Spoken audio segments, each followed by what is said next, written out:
right, thank you for coming. This afternoon we're going to talk about Parylene as a coating for medical devices.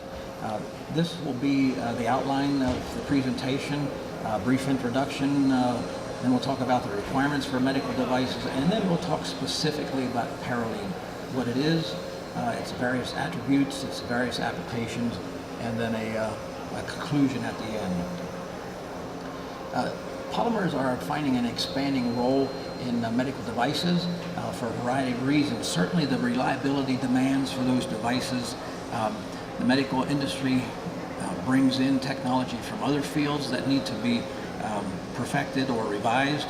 And there is always the continuing challenge of the assurance of safety and efficacy. So we see polymers taking a role in those devices and meeting those problems. Many of these devices incorporate microelectronics, and as we move along, those become nanoelectronics. And so we need to protect them in a very efficient manner, a very thorough manner. We also see polymer being used as a primer or as an alternative coating in many devices. And in the end, it's biocompatibility and biostability that we need to assure. We'll talk about that a bit later. There is a difference, by the way, between biocompatibility and biostability. We'll touch on that some more. As I mentioned, a lot of new technologies are coming into the medical device industry, and they are getting smaller and smaller. And as they get smaller, the requirements for protection go up. You wouldn't think so, but as packaging gets more dense, coatings have to be stronger in thinner layers. And so we see manufacturers looking for very thin, very low mass coatings. They're looking for coating processes that are acceptable to their devices, and they're looking for higher temperature integrity. As you make things more dense, the temperature per unit area, the power per unit area goes up, and so higher temperature capabilities are necessary. Some of the issues, some of the considerations that a device manufacturer has to take into account when reflecting on coating are listed here. We talk a lot about adhesion or the lack of delamination, flaking, or blistering. Any coating, regardless of what it is, what I'm going to talk about, but any coating is no better than its adhesion. If it doesn't stick, if it doesn't stay in place, it's a failed coating and it's a failed product. These coatings need to be very low in moisture vapor transmission rates and water absorption, and in conjunction with that, they need to prevent corrosion. The coatings need to be extremely pure because you don't want something outgassing, leaching, or being extracted from the coating that might be why you were coating in the first place. A coating should be non-nutrient, meaning biofilms and microorganisms should not thrive on the coating. The coating ought to be very low or no stress. You don't want a coating to destroy the substrate on which it's being applied. We talk about excellent electrical properties. That includes dielectric. It includes dissipation factors and dielectric constants if you're a high-frequency RF designer. We also talk always about dielectric breakdown. Just how many volts can that coating withstand in such thin layers? Is the coating affected by ultraviolet light, or is it affected by sterilization techniques using radiation? Very important to know. And we, at the end, come back to biocompatibility and biostability. Let me just make a comment.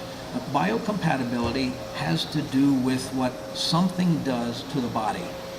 Biostability has to do with what the body does to some material. And a material that does not have both capabilities, that is not both biostable and biocompatible, is a failed coating generally in a medical device, and certainly in an implanted device. So why would we use this Parylene? I'm going to explain what Parylene is in a moment, and each of the individual Parylenes, but why would we want to use Parylene on a medical device?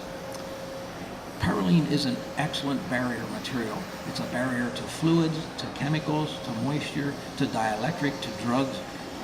It provides a complete pinhole-free encapsulation I use that word encapsulation because it's not just a covering, it's not just a coating. Parylene totally encapsulates the device, the component that's being coated. So that is an operative word, encapsulation. We also use the term conformal and uniform because Parylene does truly conform. Parylene defines what conformal means. It is an inert, continuous film, contains no solvents, catalysts, or plasticizers. There is nothing in Parylene to leach out, to outgas, or to be extracted. We'll talk about the low coefficients of Parylene, and you'll probably be thinking at that time when we get to that, well, how does it compare to PTFE? PTFE seems to be the universal yardstick for lubricity, so we'll talk about that also. Parylene can operate to temperatures as high as 350 degrees Celsius continuously, with short duration spikes to 450 degrees. It does have excellent dielectric properties, very high dielectric in very thin coatings, and it is sterilization tolerant. I've listed some of the sterilizing agents there. We have tested steam, autoclave, hydrogen peroxide plasma, ethylene oxide, E-beam, and gamma irradiation. We did not test the chemical, the cold chemical sterilants because Parylene is absolutely impervious to all the chemicals that it would face. So what is Parylene? Well, Parylene is a polymer of xylylene. The whole name is polyparaxylylene. You'll see here how it's been abbreviated to Parylene, and so we save a lot of time just saying Parylene instead of polyparaxylylene. It's also easier to say. There are 4 commercially available Parylenes: Parylene N, Parylene C, Parylene D, and Parylene HD. We won't talk about Parylene D because it is not used in the medical device industry. We'll touch on it, but we won't dwell on it. It just is not used in the industry.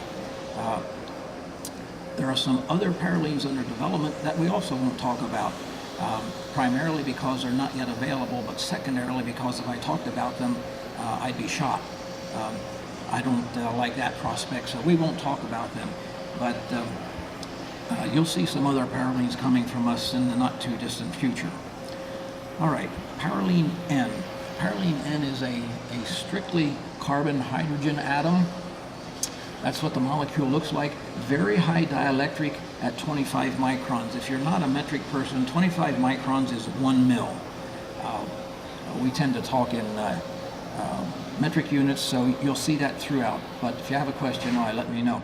Parylene N has excellent crevice penetration. We'll talk in a bit about this, what I refer to as the X factor. The next slide we'll talk about what 40X means.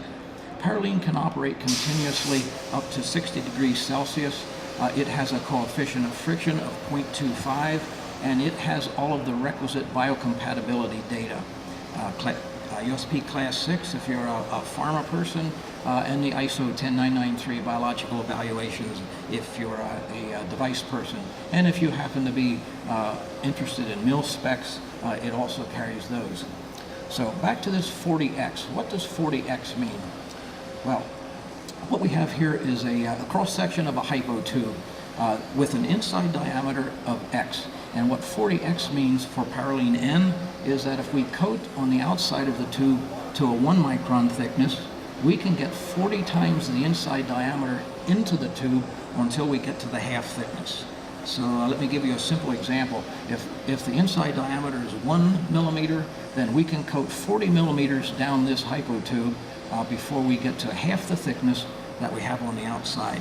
And if the tube is open-ended, we're coming in from both ends. So that's the X factor, and that's a usable rule of thumb. Now, for Parylene N, then excellent device penetration and a low coefficient of friction. If we add a chlorine atom to that molecule, such as in this view, now we have Parylene C. Its dielectric is still quite high, but notice you wouldn't use Parylene C if you want penetration because its X factor is in the order of 5. It does have a slightly higher operating temperature of 80 degrees Celsius, and it is the best in terms of barrier properties.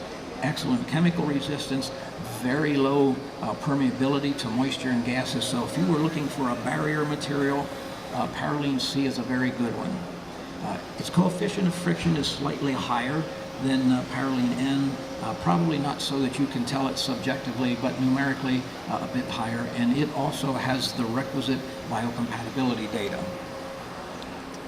So these are the reasons why you might pick Parylene C. Excellent, excellent barrier properties. Now, if we add another chlorine atom up here, we'll put it at this position, we have Parylene D, but we have no biocompatibility data, so we won't talk about that too much. For a long time, it was the high temperature Parylene until a fluorinated polymer came along. That fluorinated polymer is Parylene HT, stands for high temperature, and you'll notice that we substituted we substituted fluorine for the hydrogen atom. And so now we have a Parylene that is stable in the presence of ultraviolet light. Parylenes N and Parylene C degrade, deteriorate, and ultimately fail in the presence of ultraviolet light. Parylene HT does not mind at all. If you're a high-frequency RF designer, this would be the Parylene for you because it has the lowest dielectric constant and dissipation factors of the various Parylenes. And notice its penetration capability, 50x. If penetration is your focal point, if you absolutely have to get into some very small openings, then Parylene HT is the one. Or if you need very high temperature capability, and we see that in electrosurgical devices, then Parylene HT can accommodate quite nicely 350 degrees on a continuing basis, 450 for short duration spikes. And if coefficient of friction is your baby, then Parylene HT at 0.15. Now back to that PTFE yardstick. We all have this subjective sense of how slippery PTFE, known as Teflon, is.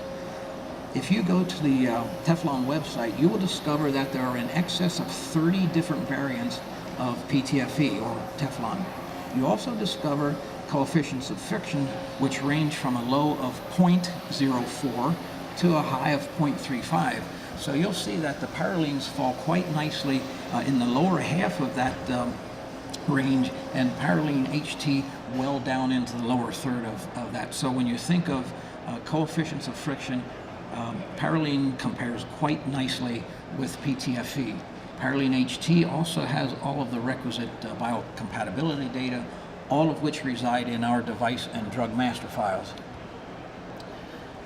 A bit about the deposition process. We call it VDP, or vapor deposition polymerization. You may hear it referred to sometimes as CVD, or chemical vapor deposition. Sometimes they get used interchangeably. We prefer the vapor deposition polymerization. There is no liquid phase, so as you may have heard yesterday, no capillary or meniscus action with Parylene. It is very controllable in terms of thickness, typically very thin. We coat in the range of 500 angstroms to 75 microns. We go beyond that sometimes, but typically most of our coatings are in the fractional micron to 10 or 15 microns. But in any case, very thin and therefore very low mass. It is a room temperature deposition process, meaning there is no thermal stress on your component being coated. The polymerization is spontaneous. There are no catalysts, plasticizers, or solvents in Parylene, nothing to outgas, nothing to be extracted.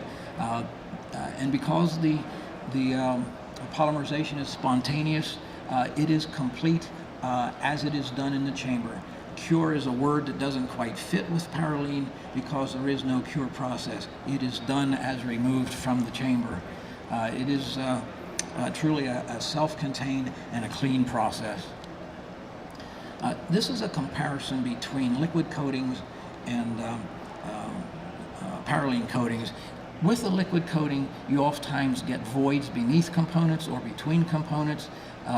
Because of the meniscus effect of liquids, you can get the Parylene to pull back from corners. Gravity can pull it off the leads. But I used that word encapsulation before, and this will give you a sense of what I meant. Parylene fully encapsulates everything. The leads are individually and completely coated beneath a component, between.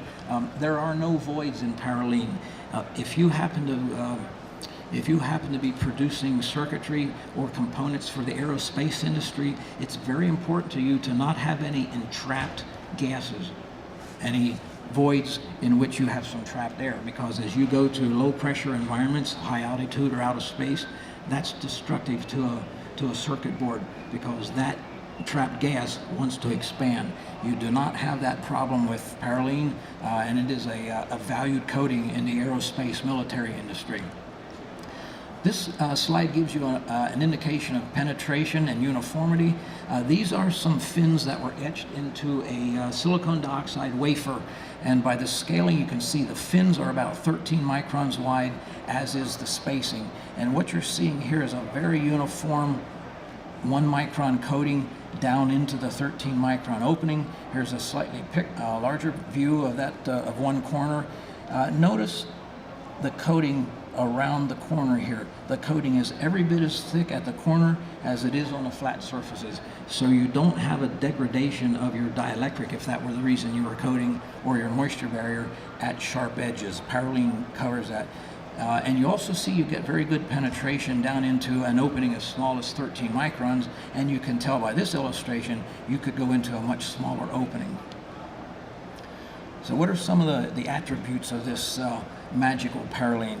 Well, I've already mentioned the issue of biocompatibility versus biostability. Parylene is both excellent barrier materials and chemical inertness, and that provides excellent corrosion protection. Very good electrical resistance, high dielectric, as I said earlier, 7,000 volts at a mil. It is not affected by thermal and humidity issues, no fungal growth on it. Parylene is not anti-thrombogenic, it is non-thrombogenic. It has no effect on the blood. When I get to the biocompatibility testing, you'll see an indication of that. It is optically clear with a known index of refraction, excellent dry film lubricity, sterilizable. Back to our no catalyst, nothing in there, nothing to outgas. How many of you are familiar with the term tin whisker? Okay. Those of you who don't know what a tin whisker is, I'm going to see if I can get that up here. Here we go.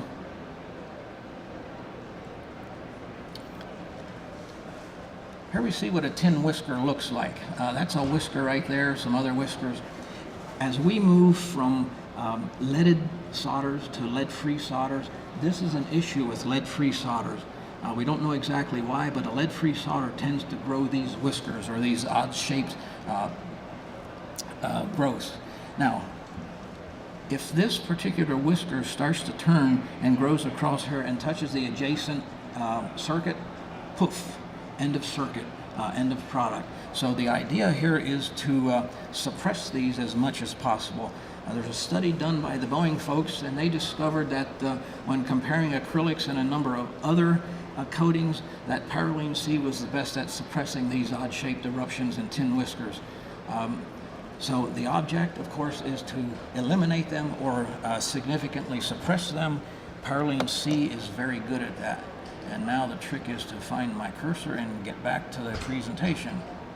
So now you all know what tin whiskers are, and as you move in the direction of RoHS compliance, which Parylene is, that's an issue you need to keep in mind. We talk about biocompatibility. For those of you who are familiar with USP Class 6, that represents 3 tests, the yellow ones here. Intracutaneous reactivity, systemic toxicity, and a 120-hour implant test. That's 5 days. We've done that. We have certifications for Parylene's NC and Parylene HT. We didn't feel that was enough, so we've done these additional tests where we have tested cytotoxicity, sensitization, again, intracutaneous reactivity, and systemic toxicity. But you'll notice for implant tests, we've done 2, 12, and 26 weeks. We know how biocompatible Parylene is. For hemocompatibility, we looked at hemolysis. That's what effect does it have on the red blood cells. And we looked at the blood clotting effect of Parylene, of which there is none. This is a review of that list. And you'll see we also did pyrogenicity. Parylene will not cause a temperature rise in the patient or the test animal into which it is implanted. So the reasons for coating with Parylene: isolation, device from body, body from device. electrical insulation selectively or overall, for lubricity purposes, surface preparation. We coat coronary stents by the millions because the polymer drug combination oftentimes does not stick well to stainless steel or cobalt chromium. Parylene does, and then the drug combination adheres nicely to Parylene. So that would be this term of priming here. If you have a porous material, Parylene can seal or reduce the porosity. It can provide some mechanical stabilization to very delicate structures, and Parylene is truly tissue neutral. This is the coating process. A Parylene coater is composed basically of these components: a vaporizer, pyrolyzer, deposition chamber, and a mechanical pump protected by a cold trap. This is what a coater looks like, and this is in simplistic terms the process. Whatever you're going to coat is fixtured and masked and put in the deposition chamber, and the hatch is closed. The raw material or dimer is placed in the vaporizing chamber, and that hatch is closed. A bit too fast there. After the vacuum pump and the chiller reach the proper setting points, then the vaporizer comes on and heats the dimer to about 150 degrees Celsius. That sublimates it directly to a vapor. The vapor moves into the pyrolyzer where it's heated to about 680 degrees. That cracks it into a monomeric or single molecular structure. That vapor then moves into the room temperature deposition chamber where it spontaneously polymerizes on all exposed surfaces. And in simplistic terms, that's Parylene deposition. Substrate preparation is very important. In Parylene coating, cleanliness is like unto godliness, meaning keep the particulate off, keep the manufacturing and the human oils off. Here's a sketch showing a surface with a particle on it 10 microns wide, 5 microns high, a 5 micron Parylene coating on it. And you'll notice that what was 5 microns high before you coated it, it's now 10 microns high and 20 microns wide. But even more importantly, what do you get when you take a transparent material with an index of refraction and you put a surface on it like that? You get a magnifying glass. So you may not be able to see the particulate pre-coat, but you'll sure see it post-coat. Here's an example of that. This is a stainless steel structure here, and I don't know if you can see the Parylene film that follows around here. I see it nicely on my monitor here. Here's a particle. It's attached behind the plane of cross-section, but that is a beautiful magnifying lens right there. That's a practical example. Here's an example of a stent that had some electropolishing chemicals on it right here. Notice we got a nice coating on top of that, but absolutely zero adhesion. So keep it clean. It's the name of the game. Different surfaces get different levels of adhesion. Porous or texture or rough surfaces get excellent adhesion. When we don't have the ability to get adhesion naturally, then we have to provide some other means to enhance that adhesion.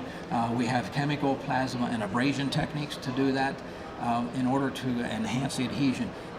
If an item is unstable in a vacuum, it's not a candidate for Parylene coating. Latex rubber is an example. It outgasses continuously through the coating process. You can get Parylene onto it, you cannot get adhesion. So that's an example of a vacuum unstable material. If you don't want Parylene on surface, you have to keep it off or find a way to remove it later. You also have to fixture items. We haven't mastered levitation just yet, so everything has to be held somehow. In this case, the fixture is a high-density foam rubber plug down here, which also serves as a mask to stick this epidural needle into it, and then a little vinyl cap on the top keeps that end free of Parylene. So that's a very simplistic technique for fixturing and masking. Polymer growth is truly a molecule at a time. There are no cure forces. It doesn't expand, doesn't contract, doesn't give off heat or absorb heat. We already touched on the absence of a liquid phase and the absence of contaminating contents. A very high degree of uniformity. You've already seen that. You've already seen that we can coat over this thickness range. And the thickness is based upon how much dimer you vaporize and what load you have in the chamber. As a rule of thumb, when I'm asked the question, how long does it take to coat, I refer to Parylene C. somewhere between 3 and 5 microns per hour. So if you wanted a 75 micron coating here and the rate is 5 microns per hour, that's 15 hours. If it's 3 microns per hour, it's 25 hours. So you get a sense of the deposition rate.